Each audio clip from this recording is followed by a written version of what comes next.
प्रशासन दृष्टि आढ़ुआड़ भद्रक जिला तिहिड़ी ब्लॉक प्रसिद्ध गुप्तगंगा पीठ अचल और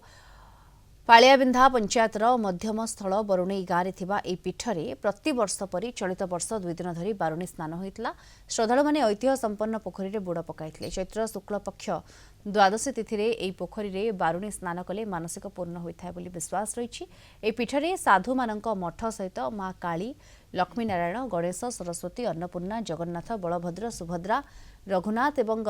गंगा माता मूर्ति को प्रतिष्ठा कर पूजा कर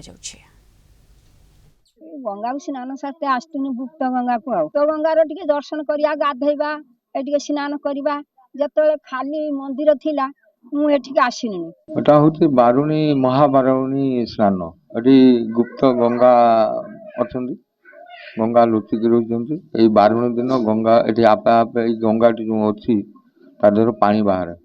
ये हूँ आमर 100 वर्ष ऊर्धव बरंग कम हम ना जे गुप्त गंगा मठ बोली गोटे गंगा एटी थिला से गोटे साधु ये आस मठ टी या 100 वर्ष खंडे हम ये बहु किंवदंती अच्छी ये आम साधु गोटे रामानंद दास बोलिकी प्रथम ये साधु जन आसिक पहुँचले पहुँचिकी एटा को ये गोटे गढ़िया रकम गोटे स्थली गोटे थिला ताकू एठी से बाबा आसुले पालियार एठिकी साधक करने साजन एठी साजिकी एठी कले जे एटा गोटे गुप्त गंगा आठी आम मठ करवा